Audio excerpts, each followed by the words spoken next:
18 விழுக்காடு என்டிஏ ஓட்டுக்கு ஒரு ஹீரோவா நிற்கக்கூடிய அண்ணாமலை. நாம பிரசிடண்டா தான் பார்த்துருப்போம் பாஜகவில். Annamalai is a hero. இன்னைக்கு விஷ்ணு பிரசாத் போன்ற மதுரை நண்பர்கள் உட்பட பலருக்கும் இன்னைக்கு கேட்காமலே பதவியை பாஜகவில் போட்டு கொடுக்குறாங்கன்னா அண்ணாமலையை தவிர்த்துக்கிட்டு அரசியல் பண்ண முடியாது, மோடி அதில் தெளிவாக இருக்கிறாருங்கிற எண்ண ஓட்டத்தை அவங்க புரிஞ்சுக்கிட்டாங்க. மற்ற பிஜேபி தலைவர்கள் எடப்பாடியை முன்னிறுத்தி தான் நாம எம்எல்ஏ ஆக முடியும்னு சொல்லும்போது அவங்க எடப்பாடிக்கு ஆதரவான குரல்ல தான் ஒழிப்பாங்க. திட்டலனாலும் கூட எடப்பாடிக்கு ஆதரவான கருத்துக்களை தான் சொல்லுவாங்க. அண்ணாமலை மட்டும்தான் சீட் ஷேரிங்ல 2 ரெட்டலைக்கு ஒரு தாமரை பெற்று.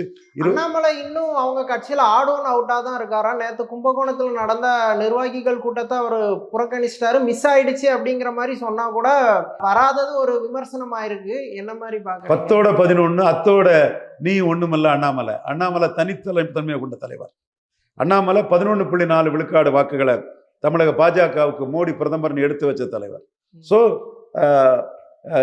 ஜெயலலிதா மறைந்த பிறகு தமிழக மண்ணில் பாஜக பண்ண ஒரே சாதனை அண்ணாமலை எடுத்த 11.4 விழுக்காடு வாக்குகள் தான். அந்த 18 விழுக்காடு வாக்குகள் என்டிஏவா அவர் எடுத்த வாக்குக்கு அவர் தான் அன்னைக்கு ஹீரோ. அதில் முக்குலத்தோர் இருக்கிறாங்க, இந்து நாடார்கள் இருக்காங்க. இன்னைக்கு போனேன், இந்த நாடார்கள்லாம் ரொம்ப கடுமையான பட்டுதல்ல கன்னியாகுமரியில் போனேன். தம்பி சிவா அவன் ரெசார்ட்டில் தான் தங்கியிருந்து பேசும்போது எல்லா இந்து நாடார் இளைஞர்களும் நம்ம இந்த நாடார் தாலிங்க நாடார் கூட இருந்தோம், RSS இருந்தோம்னு எல்லாம் தெரியும் போது எல்லா வந்தாங்க.